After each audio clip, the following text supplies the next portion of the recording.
Hello friends, जय श्री कृष्णा। तो मैं आ गया हूं आप सभी के लिए previous year most important question series का नेक्स्ट पार्ट लेके। आज हम पढ़ने वाले हैं रे ऑप्टिक्स। तो इस चैप्टर से 14 मार्क्स के क्वेश्चंस आने वाले हैं। तो हम इस वीडियो में वो पूरे टॉपिक डिस्कस करेंगे, तो इस वजह से वीडियो थोड़ा लंबा हो सकता है, लेकिन इस वीडियो को पूरा देखने के बाद आपके सारे कॉन्सेप्ट क्लियर होने वाले हैं। तो आइए देखते हैं हमारा आज का पहला कॉन्सेप्ट। तो सबसे पहले हम देखने जा रहे हैं रिफ्लेक्शन ऑफ लाइट। तो देखिए, रिफ्लेक्शन ऑफ लाइट होता क्या है कि जब एक रे या फिर कहें उसका नाम इंसिडेंट रे एक पॉलिश्ड सरफेस या मिरर पे इंसिडेंट होती है, तब होता क्या है कि उससे जो परपेंडिकुलर यानी कि 90 डिग्री पे जो नॉर्मल रहती है उससे सेम एंगल, यानी कि अगर ये थीटा है तो ये एंगल भी कितना होगा, थीटा पर एंगल पे एक और यानी कि उसी की जैसी एक और रिफ्लेक्टेड रे पास हो जाती है। तो ये जो bouncing back of ray of light है, इसी को क्या कहते हैं, रिफ्लेक्शन ऑफ लाइट। तो आइए अब देखते हैं लॉस ऑफ रिफ्लेक्शन। तो लॉस ऑफ रिफ्लेक्शन क्या है, देखिए पहला लॉ क्या है, the incident ray, the reflected ray and the normal to the reflecting surface all lie in the same plane. यानी कि ये जो हमारी इंसिडेंट रे है, ये जो रिफ्लेक्टेड रे है और ये जो हमारी नॉर्मल है, ये तीनों एक ही प्लेन में लाई करेंगे। यानी कि हमने माना कि ये अगर ये बोर्ड हमारा प्लेन है तो देखिए ये तीनों एक ही प्लेन में लाई कर रहे हैं। सेकेंड हमारा पॉइंट है the angle of incidence I equals to the angle of reflection. ये मैं ऑलरेडी आपको बता चुका हूं कि I is equal to R होगा, यानी कि अगर ये एंगल कुछ है थीटा तो ये आर है, ये भी कितना होगा, थीटा। तो ये थे लॉस ऑफ रिफ्लेक्शन। अब हम आगे बढ़ते हैं। तो देखिए अब आता है व्हाट इज रिफ्रैक्शन। देखिए यहाँ पे आपको एक चीज गौर करी होगी कि यहाँ पे कॉन्केव मिरर और कॉन्वेक्स मिरर मैं नहीं पढ़ा रहा हूँ, क्योंकि 12th एमपी बोर्ड के सिलेबस से वो हट चुके हैं। तो अगर आप चाहते हैं उनके बारे में मैं डिटेल वीडियो बनाऊं तो आप कमेंट सेक्शन में कमेंट कर दीजिएगा, मैं इसके ऊपर वीडियो बना दूंगा। तो आइए अब हम देखते हैं रिफ्रैक्शन। तो रिफ्रैक्शन क्या होता है, देखिए refraction is the bending of light और the lateral displacement of light as it crosses the boundary of two medias at lens angle. देखिए इसे थोड़ा अच्छे से समझते हैं। देखिए यहाँ पे आपको दिख रहा है कि ये देखिए ये पेंसिल है, इसे जाना कैसे चाहिए था ऐसा, पर ये दिख कैसा रहा है हमें, थोड़ा सा बेंड। तो ये हो क्यों रहा है, तो ये इसलिए हो रहा है ड्यू टू रिफ्रैक्शन। जी हाँ फ्रेंड्स, देखिए यहाँ पे होता क्या है कि जब एक रे ऑफ लाइट या फिर एक ऑब्जेक्ट जब दूसरे मीडियम में ट्रेवल करता है, या फिर जैसे ये पेंसिल है, अगर हम इसे पानी के अंदर डालें तो इसका एक्चुअल जो लेंथ है वो कैसी है, एकदम स्ट्रेट। पर हमें लगता क्या है पानी में कि थोड़ा उठा हुआ है। जैसे आपने थोड़ा ऑब्जर्व करा होगा कि पानी में हम कोई भी चीज डालते हैं तब होता क्या है कि अब वो चीज थोड़ी उठी हुई लगती है, या फिर कहें कि वो थोड़ी ऊपर, जबकि उसकी एक्चुअल लेंथ क्या होती है, थोड़ी सी डीप। तो आइए देखते हैं रिफ्रैक्शन के आगे लॉस ऑफ रिफ्रैक्शन। जिस तरह से लॉस ऑफ रिफ्लेक्शन थे उसी तरह से लॉस ऑफ रिफ्रैक्शन है। तो पहला लॉ देखते हैं, the incident ray and the refracted ray lie on the opposite sides of the normal at the point of incidence, all the three lie in the same plane। यानी कि इसमें एक चीज डिफरेंट है कि वहां पे क्या था कि वो सेम मीडियम में भी होना चाहिए। अगर इंसिडेंट रे आ रही है, रिफ्लेक्शन में क्या हमने देखा था कि इंसिडेंट रे अगर एक मीडियम से आ रही है तो जो रिफ्लेक्टेड रे है वो भी उसी मीडियम में जाएगी, लेकिन यहाँ पे ऐसा नहीं है। यहाँ पे जो इंसिडेंट रे है और जो रिफ्लेक्टेड रे है उन दोनों के मीडियम्स अलग अलग होते हैं। और एक और चीज यहाँ गौर करने वाली, देखिए वहां पे भी क्या था कि तीनों एक ही प्लेन में थे, और यहाँ पे भी क्या है, तीनों एक ही प्लेन में होंगे।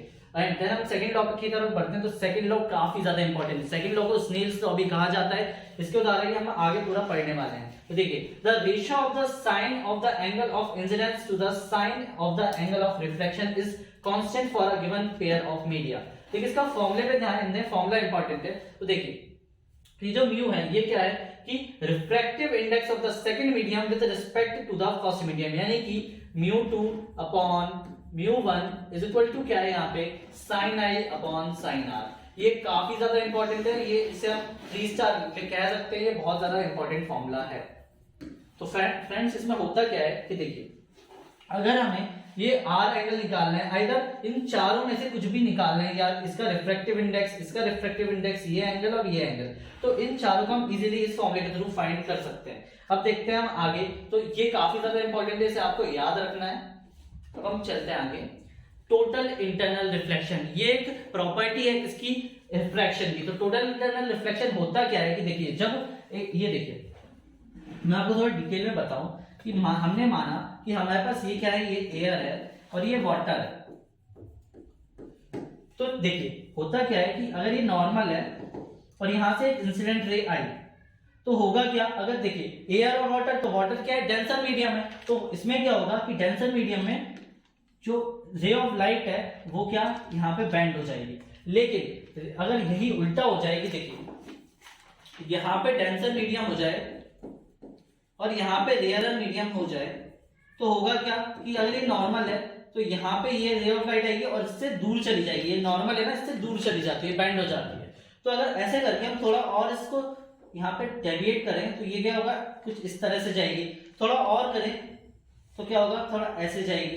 तो एक टाइम क्या आएगा कि जब यहाँ पे light ray of incident ray ला रहे हैं तब वो क्या इसी प्लेन में वापस आ जाएगी, यानी कि ये जो नॉर्मल के परपेंडिकुलर वाली लाइन है इस लाइन पे ही आ जाएगी, इस लाइन पे ही आ जाएगी। तो तब क्या होगा, तब होगा टोटल इंटरनल रिफ्लेक्शन। एक बार डेफिनेशन पढ़ते हैं। Recall the Snell's law says that when light moves from material with a higher index of refraction to a material with a lower index of refraction, देखिए higher index of refraction यानी कि denser medium से जब rarer medium में light travel करती है और जो एंगल है यानी कि रिफ्रैक्टेड एंगल जब 90 डिग्री हो जाता है तब क्या होता है, तब होता है टोटल इंटरनल रिफ्लेक्शन। ये देखिए जहां से अगर रे ऑफ लाइट आ रही है, ये देखिए ये डेंसर मीडियम है और ये क्या है हमारा रेयर मीडियम। तो डेंसर मीडियम से जब रेयर मीडियम में ट्रैवल कर रहा है और एक ऐसा एंगल जहां पे ये जो लाइट है ये 90 डिग्री यानी कि जो यहाँ पे देखिए रिफ्रैक्टेड एंगल कितना हो रहा है, 90 डिग्री हो रहा है। तो जब ऐसा होने लगता है तब वहां पे क्या होता है, टोटल इंटरनल रिफ्लेक्शन। अब देखते हैं क्रिटिकल एंगल। क्रिटिकल एंगल क्या होता है, ये देखिए अब जिस एंगल पे यानी कि ये जो एंगल है ना ये थीटा, इसे कहते हैं क्रिटिकल एंगल। जहां पे जो रिफ्रैक्टेड एंगल है ना वो 90 डिग्री हो जाता है, उसे कहते हैं क्या, क्रिटिकल एंगल। ध्यान आता है क्या, total internal reflection is when the angle of refraction is 90 degree और ग्रेटर। जैसे कि मैंने कहा कि एंगल ऑफ रिफ्रैक्शन कितना हो जाए, 90 डिग्री। देन आगे क्या, the total light is reflected back into the original material and no light enters the new material. यहाँ पे देखिए एक बात गौर करने वाली है, टोटल इंटरनल रिफ्लेक्शन में होता क्या है। देखिए मैंने आपको बताया था कि यहाँ पे क्या होता है कि इंसिडेंट रे तो एक मीडियम से आती है, देन जब रिफ्लेक्शन की बारी आती है तब क्या होता है कि वो दूसरे मीडियम में चली जाती है। लेकिन अब क्या हो रहा है कि वो जो एंगल है वो कितना, पहले क्या थोड़ा 90 डिग्री से कम होता था लेकिन अब क्या 90 डिग्री हो गया, तो ये अपने मीडियम में वापस आ गए। तो यहाँ पे क्या हो रहा है, टोटल इंटरनल रिफ्लेक्शन। जैसे कि यहाँ पे एग्जांपल देख सकते हैं कि हमने क्या, ये पानी है, पानी एक डेंसर मीडियम है और ये क्या, एयर है। तो होना क्या चाहिए था प्रॉपर्ली कि ये जो लाइट है इसकी रे ऑफ लाइट यहाँ पे आ रही है और यहाँ पे देखिए हम देख रहे हैं ना यहाँ से, तो यहाँ पे हमें वापस दिख जा रही है, यानी कि यहाँ पे क्या हो रहा है, रिफ्लेक्शन हो रहा है, जबकि यहाँ होना क्या चाहिए था, रिफ्लेक्शन। तो यहाँ पे रिफ्लेक्शन हो रहा है पर कौन सा हो रहा है, टोटल इंटरनल रिफ्लेक्शन हो रहा है। तो आइए देखते हैं आगे। अब देखिए टोटल इंटरनल रिफ्लेक्शन के दो एग्जांपल देखते हैं। देखिए पहला तो मिराज। होता क्या है, रेगिस्तान या डेजर्ट में होता क्या है कि आपको पानी दिखता है या फिर कहें तालाब दिखता है, जबकि वहां पे एक्चुअली में वो होता नहीं है। तो वो किस वजह से दिखता है कि देखिए इसे थोड़ा डिटेल में समझेंगे कि जो हवा होती है, तो देखिए गर्मियों के टाइम पे नीचे जो हवा रहती है वो क्या होती है, हॉट एयर। और जो थोड़ा ऊपर, जैसे हम ऊपर जाते हैं आसमान की तरफ, तब क्या है ना, हवा ठंडी होती जाती है। तो कोल्ड एयर का जो है ना मीडियम होता है वो होता है थोड़ा सा डेंसर, और जो हमारी हॉट एयर होता है इसका क्या होता है, रेयर मीडियम। तो होता क्या है कि जब ये जो ट्री से एक लाइट आती है, तो देखिए ये कहां से आ रही है, डेंसर मीडियम से रेयर मीडियम में आ रही है। डेंसर मीडियम से रेयर मीडियम में जब आती है तब क्या होता है कि देखिए एक जब ये क्रिटिकल एंगल को पार कर लेती है तब यहाँ पे टोटल इंटरनल रिफ्लेक्शन होना शुरू हो जाता है। हमें क्या लगता है कि ये जो ट्री है इसका इन्वर्टेड इमेज, यानी कि हमें पेड़ सीधा नहीं दिखता, पेड़ तो दिखता है पर पेड़ कैसा दिखता है, उल्टा। और हमें लगता है कि हम वो जो तालाब में हमें उसकी प्रतिबिंब दिख रहा है या फिर उसकी इन्वर्टेड इमेज दिख रही है। तो इसी वजह से क्या होता है, मिराज होता है। अब देखते हैं principle of total internal reflection in, ये देखिए ये क्या है, ऑप्टिकल फाइबर। ये क्या है फ्रेंड्स, ऑप्टिकल फाइबर। तो इसका यूज कहां होता है, इसका होता है क्या, इंटरनेट कनेक्टिविटी में बहुत ज्यादा यूज होता है ऑप्टिकल फाइबर का। तो इसमें क्या होता है, टोटल इंटरनल रिफ्लेक्शन। तो देखिए होता क्या है कि जब रे ऑफ लाइट आती है तो इसके अंदर कुछ ऐसे सेट किया जाता है कि ये जो एंगल्स है ना ये ऑलरेडी क्रिटिकल एंगल से ज्यादा होते हैं, या फिर कहें कि टोटल इंटरनल रिफ्लेक्शन के लिए सुइटेबल होते हैं। तो यहाँ पे रिफ्रैक्शन की जगह क्या होता है, यहाँ पे रिफ्लेक्शन होता है। कौन सा, टोटल इंटरनल रिफ्लेक्शन। तो ये हो गया हमारा ऑप्टिकल फाइबर। अब हम बढ़ते हैं आगे। अब देखिए अब हम पढ़ने वाले हैं लेंस। तो लेंस क्या होता है, lens is a transparent medium bounded by two surface of which one of the both surface are spherical. यानी कि लेंस क्या है कि दो स्फेरिकल सरफेस को जब बाउंड कर दिया जाए तब एक लेंस का फॉर्मेशन होता है। और दो टाइप के लेंस होते हैं, एक होता है कॉन्वेक्स, एक होता है कॉनकेव। कॉन्वेक्स को कन्वर्जिंग लेंस भी कहा जाता है। क्यों कहा जाता है कन्वर्जिंग लेंस, तो देखिए देखते हैं। मान लीजिए ये हमारा कॉन्वेक्स लेंस है, तो देखिए हमने माना कि ये हमारा क्या है, कॉन्वेक्स लेंस। ये हमारा कॉन्वेक्स लेंस है, तो होगा क्या कि अगर इसमें रे ऑफ लाइट आई तो ये क्या करेगा, देखिए इसका नाम क्या है, कन्वर्जिंग लेंस, यानी कि ये कन्वर्ज कर देगा, यानी कि अगर यहाँ पे आई है तो इसे दो अगर आएंगे तो इन्हें कन्वर्ज कर देगा और ये मिला देगा। लेकिन कॉनकेव क्या करता है, कॉनकेव का नाम है डाइवर्जिंग लेंस भी कहा जाता है। तो कॉनकेव लेंस क्या करता है, कॉनकेव लेंस कुछ इस तरह दिखता है। तो ये क्या करता है कि अगर दो रे ऑफ लाइट आ रही हैं तो उन्हें डाइवर्ज कर देगा, यानी कि दूर कर देगा। तो ये हमारे हो गए कॉन्वेक्स और कॉनकेव लेंस। अब हम इनकी एक बार डेफिनेशन पढ़ लेते हैं। A lens which is thicker at the center and thinner at its end is called convex, यानी कि इसकी ज्योमेट्री के बारे में बात की है हमने। अब यहाँ पे डबल कॉन्वेक्स, प्लेनो कॉन्वेक्स और कॉनकेवो कॉन्वेक्स लेंस देख सकते हैं हम। अब हम देखते हैं कॉनकेव और डाइवर्जिंग लेंस। तो a lens which is thinner at the center, यानी कि बीच में पतला, and thicker at its ends is called concave lens. Concave lens are of three types which are given as follows. ये आप देख सकते हैं, double concave lens, plano concave lens and convexo concave lens. अब हम बढ़ते हैं आगे। अब हम देखते हैं थिन लेंस फॉर्मूला और लेंस मेकर फॉर्मूला। तो ये देखिए, the thin lens formula relates the focal length of a lens to the object and its image. जैसे कि वहां पे मिरर फॉर्मूला था, ऐसे ही यहाँ पे क्या है, थिन लेंस फॉर्मूला। तो यहाँ पे इसे हम U और इसे V भी कह सकते हैं। ये देखिए इनके एक और नाम होते हैं U और V। तो ये हमारा हो गया थिन लेंस फॉर्मूला। और यहाँ पे लेंस मेकर फॉर्मूला की इक्वेशन, ये आपको याद ही करना है, ये दोनों फॉर्मूले एज इट इज। अब हम बढ़ते हैं आगे। अब हम पढ़ने वाले हैं पावर ऑफ लेंस। तो पावर ऑफ लेंस क्या होती है, देखिए the power of a lens is defined as the reciprocal of the focal length, यानी कि रेसिप्रोकल यानी कि 1 अपॉन फोकल लेंथ को ही हम क्या कहते हैं, पावर ऑफ लेंस। अब यहाँ पे नेगेटिव क्यों लग रहा है, नेगेटिव इसलिए लग रहा है क्योंकि देखिए आगे पढ़ते हैं, lens power is measured in dioptres. अब देखिए होता क्या है, इसकी यूनिट बताइए इन्हें, डायोप्टर, डायोप्टर। अब converging lens have positive focal length, so they also have positive power values. अभी नेगेटिव लगा क्यों है, क्योंकि नेगेटिव इसलिए लगा है क्योंकि देखिए ये फोकल लेंथ है, वो कॉनकेव लेंस और कॉन्वेक्स लेंस की नेगेटिव और पॉजिटिव होती है। तो उसको बैलेंस करने के लिए नेगेटिव लगा है। और आपने पावर वहां पे कॉनकेव मिरर और कॉन्वेक्स मिरर में भी पढ़ी होगी, वहां पे इसका फॉर्मूला होता है 1/f ओनली। तो फ्रेंड्स आइए देखते हैं आगे। अब देखते हैं मैग्निफिकेशन ऑफ लेंस। तो देखिए मैग्निफिकेशन ऑफ लेंस क्या होता है कि जो लेंस है वो कितना मैग्नीफाई कर रहा है, उसकी हाइट ऑफ इमेज और हाइट ऑफ ऑब्जेक्ट हम कैसे निकाल सकते हैं। तो उसके लिए फॉर्मूला गिवन है यहाँ पे कि मैग्निफिकेशन जो है वो होता है h डैश। तो देखिए h डैश क्या है, इमेज साइज, यानी कि साइज ऑफ इमेज। तो h डैश अपॉन h। तो ये हमारा क्या है, मैग्निफिकेशन। इसका डेरिवेशन हम नहीं करवा रहे हैं क्योंकि इससे 5 नंबर के क्वेश्चन नहीं आने वाले हैं। इससे ओनली 7 नंबर के ऑब्जेक्टिव, एक 2 नंबर का और एक 3 नंबर का क्वेश्चन आने वाला है। तो अब हम देखते हैं आगे।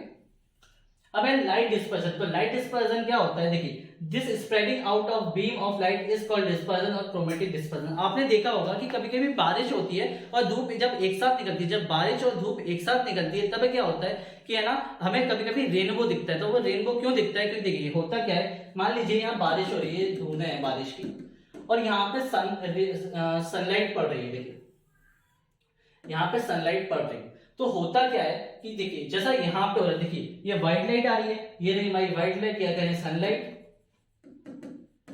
तो ये 7 कलर्स में डिवाइड हो जाती है, या फिर कहें कि डिस्पर्स हो जाती है। जी हाँ फ्रेंड्स, यहाँ पे क्या 7 कलर्स में ये डिस्पर्स हो जाती है।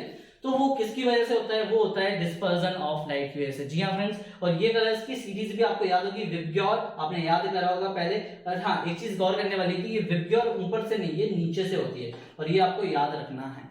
आइए आगे देखते हैं।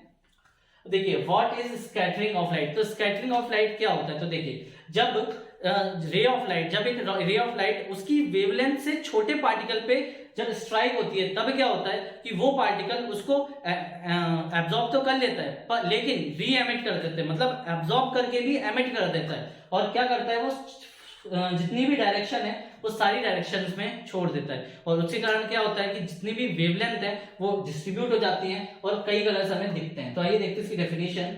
When sunlight enters the atmosphere of the earth, the atoms and molecules of different gases present in the air absorb the light। देखिए absorb करा, then क्या हुआ कि then these atoms re-emit, यानी कि re-emit कर देते हैं, यानी absorb तो करते हैं लेकिन re-emit कर देते हैं वही लाइट। then क्या होता है, this process is known, इसी को क्या कहते हैं, scattering of light।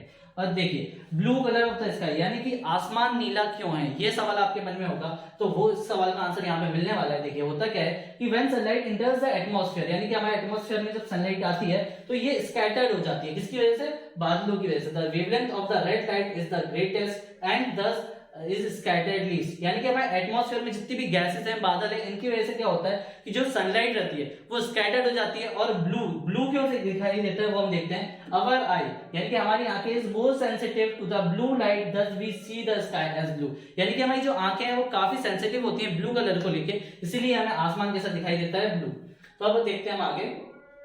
अब हम देखने वाले हैं टेलीस्कोप। तो N astronomical telescope is an instrument. तो देखिए टेलीस्कोप क्या होता है पहले ये पढ़ें। देखिए टेलीस्कोप होता है जिससे हम दूर की चीजें, यानी कि हमें अगर मार्स जितनी दूरी, यानी कि हमें सेलेस्टियल बॉडीज देखना है या फिर स्पेस में कोई सी स्टार देखना है, ये सब हम कैसे देखते हैं, ये सब हम देखते हैं टेलीस्कोप के थ्रू।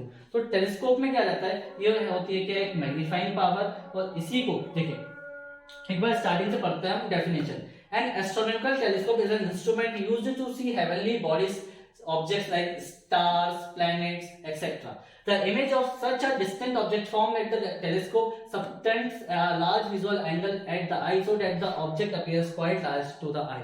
आइए इसका एक बार मैकेनिज्म देखते हैं होता क्या है। देखिए ये देखिए इन्फिनिटी पे जब ऑब्जेक्ट रहता है तब कैसे पैरेक्सियल रेस आती है, यानी कि पैरेलल रेस आती हैं। तो होता क्या है कि ये जो लेंस है, ये लेंस क्या करता है, उन्हें कन्वर्ज कर देता है। ये देखिए ये कौन सा लेंस है, कॉन्वेक्स लेंस। तो कॉन्वेक्स लेंस क्या करता है, उन्हें कन्वर्ज कर देता है। तो कन्वर्ज करने से देखिए ये दोनों रेस यहाँ पे मीट कर जाती है और यहाँ पे क्या बन जाती है, एक इमेज। अब देखिए यहाँ पे एक इमेज तो बन गई है पर ये काफी छोटी होती है। तो होता क्या है कि ये लेंस क्यों यूज किया जाता है, यहाँ पे दो लेंस यूज किया है, तो दूसरा लेंस इसलिए कि इस इमेज को थोड़ा सा मैग्नीफाई करने के लिए ये वाले लेंस का यूज होता है। तो इस लेंस के लिए ये इमेज कैसे काम करेगी, एज अ ऑब्जेक्ट। तो होगा क्या कि इस इमेज को ये हमें मैग्नीफाई करके इजीली दिखा देगा। तो ये इसका मैकेनिज्म और इसकी ये पावर। देखिए मैग्नीफाइंग पावर आपको याद रखना है एज इट इज, जैसे ये लिखिए। और ये देखिए the final image form at, देखिए जब ये नॉर्मली है तब ये वाली मैग्नीफाइंग पावर रहती है, एंड जब image final image is formed at infinity, यानी कि जब इमेज इंफिनिटी पे बनती है तब जो मैग्नीफाइंग पावर है उसका फॉर्मूला ये हो जाता है। अब देखते हैं आगे। अब देखिए ये कुछ दो ऑब्जेक्टिव क्वेश्चंस हैं जो कि आपकी प्रैक्टिस के लिए दिए गए हैं और इनके आंसर्स मैं ऑलरेडी वीडियो में बता चुका हूं। तो अगर आपने वीडियो गौर से देखा है तो आपको इनके आंसर्स ऑलरेडी पता होंगे। तो फ्रेंड्स उम्मीद है आपको वीडियो पसंद आया होगा। अब आपके पास ज्यादा समय नहीं बचा है तो अपनी बोर्ड की प्रिपरेशन में अच्छे से लग जाइए। हम मिलते हैं अगले वीडियो में। Thank you.